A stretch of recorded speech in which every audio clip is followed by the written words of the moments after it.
Yo tout le monde, ici c'est Chris d'Iconic et on se retrouve pour une nouvelle vidéo. Alors comme tu as vu dans le titre, on va parler aujourd'hui de Travis Scott et de son album Astroworld. Oui, je sais, ça fait un moment que je vais sortir cette iChronique, mais je me suis dit voilà, je vais me laisser un petit peu de temps avant la préparation du prochain LSD pour vraiment te faire une analyse de ce que j'ai pensé de cet album, mais aussi de tout l'univers que Travis Scott a mis en place autour, le merchandising, les visuels, etc.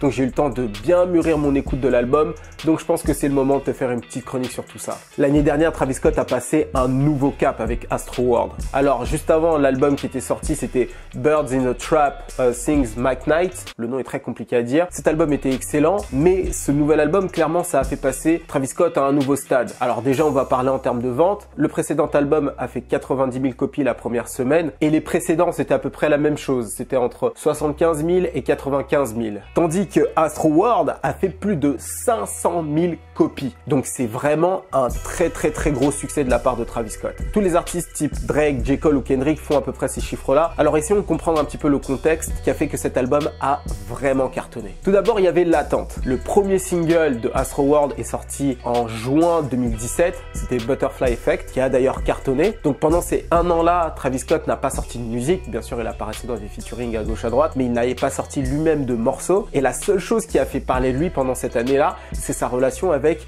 Kylie Jenner. Et il a eu un enfant, donc tout ça, ça a beaucoup contribué à la communication autour de Travis Scott en fait. Donc il a bénéficié des fans de Kylie Jenner et de l'exposition de la starlette. L'idée pour l'artiste en question, c'est d'être présenté à un nouveau marché. Pour ce qui est de l'univers maintenant, Birds in a Trap Sing Mike Knight avait un univers beaucoup plus Far West, abstrait, ténébreux et beaucoup moins accessible. Même le titre d'ailleurs de l'album est pas évident à répéter, et d'ailleurs même le sens est plus difficile à comprendre. Donc globalement, Birds in a Trap Sings Mike Knight, et j'ai toujours beaucoup de mal à le dire, c'était un projet qui était très bien travaillé. Je parle pas de la musique là, mais je parle en termes de DA. C'était très bien travaillé, mais ça restait quelque chose de sombre et de difficile à comprendre, quelque chose de trop, on va dire, abstrait encore. À moins d'avoir fait tes recherches, tu ne sais pas pourquoi il a choisi ça comme titre. Par contre, en ce qui concerne Astroworld, l'univers est beaucoup plus accessible. Alors tout d'abord, il mélange l'univers de l'enfance avec Astroworld. Alors pour ceux qui ne savent pas, Astroworld était un parc d'attractions très connu à Houston. C'est le parc d'attractions où Travis Scott avait l'habitude d'aller avec ses parents lorsqu'il était jeune. Mais en 2005, il a dû fermer. Donc ça a laissé des souvenirs à Travis Scott, beaucoup de nostalgie. Et justement, il a voulu créer un projet en partant sur cette idée-là. Déjà, le titre est beaucoup plus facile à dire. Et aussi, le fait d'avoir pris un parc d'attractions, ça te donne beaucoup plus de possibilités en termes d'imagination, en termes de créativité. Et donc, à l'univers du parc d'attractions, il a mêlé son univers à lui qui est beaucoup plus ténébreux, psychédélique. Et donc, ça nous a donné cette DA très intéressante en termes de couleurs, d'humeur, en termes de personnages. D'ailleurs, le décor m'a beaucoup fait penser à American Horror Story. Alors je parle surtout de la deuxième pochette, parce que pour Astroworld, il y avait deux pochettes. La pochette qu'on connaît tous, dans la journée avec les enfants, etc. Et la deuxième pochette avec les demoiselles en petite tenue, tout ça, tu connais. Donc clairement, l'univers de Astroworld, c'est un univers qui est à la fois coloré avec du tie and dye, la folie des parcs d'attractions avec la roue, les montagnes russes, les décors psychédéliques qui rappellent son usage très fréquent de la drogue. Les enfants, pas de drogue, c'est mal. Et du kitsch et de la nostalgie. Et quand ton univers est bien travaillé comme ça, tu peux le décliner sous différents formats. Alors tout d'abord, comme sur la cover de l'album, le gros Travis Scott qui a été un excellent outil promotionnel pour faire parler de l'album. Un peu partout, tu as eu des installations de la tête de Travis Scott, que ce soit à Houston, New York, mais même à Paris, il y en avait une. Il faut savoir que les affiches traditionnelles n'attirent plus vraiment le regard. Par exemple, aujourd'hui, je suis sûr que tu as vu plusieurs affiches, mais tu te rappelles plus vraiment de ce que tu as vu parce que tu en vois tout le temps. C'est pas quelque chose qui va te rester en tête. Par contre, avoir une installation comme ça, même s'il n'y a pas la promotion, même si c'est pas écrit Travis Scott, tu vas te rappeler de cette installation-là. C'est quelque chose de pas commun. Et c'est justement sur ça que Travis Scott a joué pour faire parler. Et donc si ça fait parler, forcément ça parle aussi sur internet, donc sur les réseaux sociaux. Donc ce gros Travis Scott, c'était le parfait même. L'idée à mon avis, c'était de créer cette espèce de gros personnage qui soit à la fois grossier et laid pour que les réseaux sociaux aient envie de s'en emparer, de s'en moquer un petit peu, tu vois.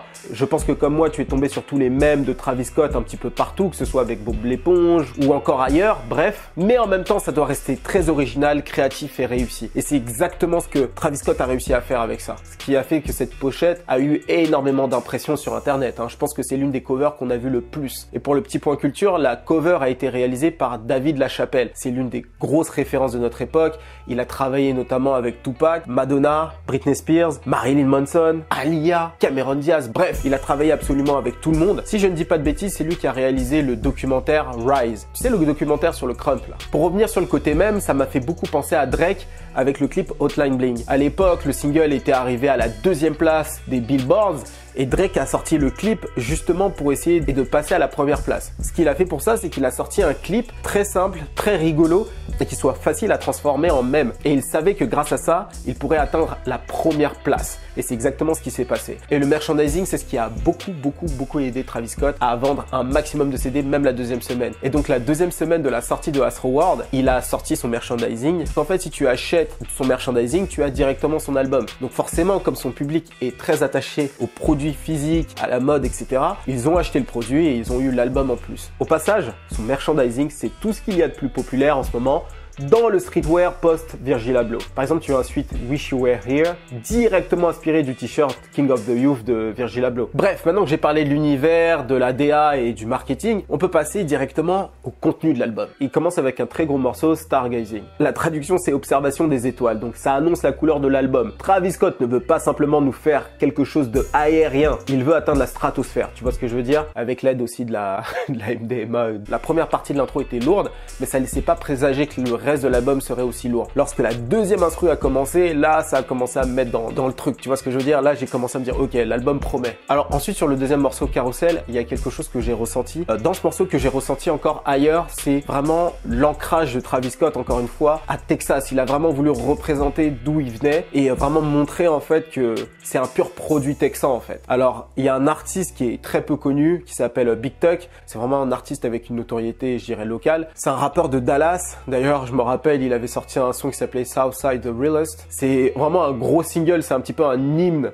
pour Dallas. Et donc cet artiste-là a parlé dans le morceau. Et donc dans cet album, il y a eu beaucoup d'hommages à des légendes de Houston. Il y a aussi le morceau bien sûr R.I.P. DJ Screw, qui est donc un hommage donc au légendaire DJ donc de Houston. Tu as eu aussi un featuring avec Big Oak, qui fait partie aussi du collectif de DJ Screw, qui est aussi mort il y a quelques années. Donc tu vois que pour un seul album, avoir autant de légendes qui apparaissent à gauche à droite, ça montre direct en fait le désir de Travis Scott de pouvoir revendiquer vraiment quelque chose en fait. À ça, si tu mélanges toute la nostalgie qu'il a pour Astro World, tu vois vraiment que ce projet-là, c'est un projet qui a vraiment pour but de faire hommage et de représenter ses origines. Tu vois, par exemple, si je compare ce projet à Rodeo, on voit qu'à Rodeo, il parlait beaucoup de la Californie, là où il a vraiment commencé à éclore en tant qu'artiste. Or, là, il est vraiment revenu à ses racines. Ensuite, il y a eu l'excellent Sicko Mode. Ça fait partie de l'un de ces morceaux qui a mis d'accord absolument tout le monde. Mais vraiment, ce que je dois noter sur Sicko Mode, c'est que Travis Scott a déroulé le tapis rouge à Drake. Je vous avais déjà dit ça dans ma chronique de Culture 2. Drake, en fait, lorsqu'il arrive sur un morceau d'un autre artiste, le but vraiment, c'est de pouvoir dominer, de vraiment en faire son morceau, tu vois. Parce que j'ai une théorie sur Drake. Quand tu écoutes ses albums, il va pas forcément te faire beaucoup de bangers. L'idée, c'est pas de te faire plusieurs gros morceaux, en tout cas sur ses derniers projets, plusieurs gros morceaux genre trap qui vont passer en boîte, etc. Par contre, ce qu'il va faire, c'est que avant la sortie de son album ou alors dans les projets des autres, il va faire des featuring sur de très gros morceaux comme ça. Il va faire en sorte de se les accaparer. Et ça, vraiment, c'est la spécialité de Drake. Et là, avec Sicko Mode, c'est clairement ce qu'il a fait. Ensuite, un autre morceau que j'ai beaucoup apprécié, Stop Trying to Be God. Clairement, pour moi, l'un des meilleurs morceaux de l'album. Il y a eu les humming de Kid Cudi. Moi, je suis un homme simple. Lorsque Kid Cudi fait des humming, je suis au paradis. Donc, c'est clair. Sans mauvais jeu de mots avec le morceau. Et vraiment, ce qui m'a marqué sur ce morceau, c'est la thématique. Parce que c'est rare d'avoir des artistes qui se démarquent vraiment dans les thématiques. Et le fait de parler justement du complexe de Dieu que les artistes peuvent avoir, c'est quelque chose d'assez original que j'ai apprécié. Beaucoup de gens disent qu'il fait référence à Kanye West sur le morceau. Sûrement, je veux dire, en plus, dans la période dans laquelle le morceau est sorti, je pense que on peut se dire qu'il y a un lien avec Kanye West. Et aussi gros plus pour l'instru avec l'harmonica qui fait vraiment la différence. Ensuite, un autre gros morceau, No Bystander, qui était initialement le morceau que j'ai préféré du projet pour plusieurs raisons. C'est vraiment l'un des morceaux loud de Travis Scott. C'est des morceaux qui sont très puissants. Donc c'est un morceau parfait pour les mosh pits avec la guitare électrique en guise de mélodie et Sheck West sur le refrain, vraiment parfait pour les morceaux très puissants. Et avec la petite touche de mélodie de Juice WRLD derrière, franchement, rien à dire sur le morceau. Après, il y a plusieurs morceaux que j'ai pas appréciés à la suite. Je dirais que c'est un peu le creux de l'album, Skeleton, Wake Up. Après NC-17, ça va, j'ai quand même apprécié. Surtout le couplet de 21 Savage que j'ai trouvé toujours assez bon. Bon, vous savez que j'apprécie beaucoup le rappeur. Après, je note un petit truc. Il a dit à un moment donné, "I had to buy a visa, she from Moscow." Maintenant que je réécoute le couplet, ça m'a fait un petit peu rire. L'autre gros pic de cet album, c'est lorsque Yosemite arrive. C'est un morceau qui a clairement révélé le talent de Gunna à un public très large. C'est là que les gens ont compris que c'était un artiste qui avait vocation à rester dans le paysage pendant un petit moment. Et bien sûr, il y avait Nav avec ça. Depuis qu'ils ont arrangé sa voix, c'est beaucoup plus appréciable aussi d'écouter son couplet. Et je dirais que c'est vraiment le morceau le plus mélodique de l'album. Il y a beaucoup d'autotune, c'est bien maîtrisé. Bon, vraiment, ce que j'aime avec cet album, c'est que tout au long du projet, en fait, tu ne t'ennuies pas. C'est-à-dire qu'il va peut-être y avoir des morceaux qui vont moins te plaire, mais t'es pas à l'abri que le morceau suivant te plaise vraiment. Et moi, j'ai trouvé qu'il y avait au moins 3 gros pics dans l'album, tu vois. Pour finir, à la fin de l'album, tu as eu aussi Kensei, qui est excellent. En plus, il est accompagné d'un artiste que je ne connaissais pas, un artiste de Houston, Don Toliver, qui a vraiment délivré un refrain super et un couplet tout aussi excellent. À mon avis, ça a été l'une des révélations de cet album. Et à mon avis, le morceau qui se démarque vraiment du reste de l'album en termes de sonorité, c'est vraiment Coffee Bean. Le morceau a vraiment une rythmique très old school, quelque chose qui se démarque complètement de ce que Travis Scott a l'habitude de faire. L'autotune est aussi très léger, ce qui est aussi vraiment choquant. Clairement, on n'aurait pas pensé que Travis Scott pourrait être bon dans ce registre. Alors pour conclure, je dirais que Astro World, c'est à la fois l'album le plus accessible en termes de musicalité. Je pense que beaucoup de personnes qui n'écoutaient pas forcément Travis Scott peuvent facilement apprécier Travis Scott grâce à ce projet-là. Et c'est aussi pour moi le projet le plus réussi. Sachant que j'écoute Travis Scott depuis à peu près Quintana, Lovesick dans cette période-là, je dirais vraiment que c'est le projet le moins expérimental. Je pense que là, il sait ce qu'il va donner, il sait ce que le public aime et il lui sert exactement ce qu'il veut. Il n'est pas en train d'expérimenter, il n'est pas en train de montrer c'est le gars le plus créatif du monde, même si c'est quand même l'un des artistes les plus créatifs, mais il sait ce que les gens vont apprécier et il appuie où ça fait du bien, on va dire ça. Après, je pense que les die-hard fans de Travis Scott vont préférer Days Before Rodeo ou Rodeo, mais pour ma part, je pense vraiment que ce projet, c'est le plus réussi, aussi bien en termes de musique que la DA, que tout l'univers qu'il a créé autour. Donc voilà ma chronique sur Travis Scott, j'espère que tu as apprécié. N'oublie pas de me suivre sur les réseaux, normalement c'est affiché juste au-dessus.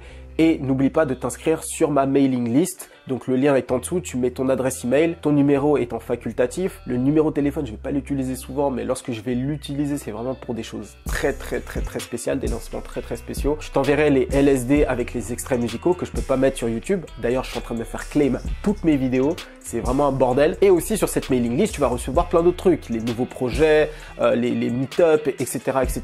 Donc tout est dans la description. Moi, je te dis à vendredi prochain. C'était Chris d'Iconic pour vous servir. Cheers!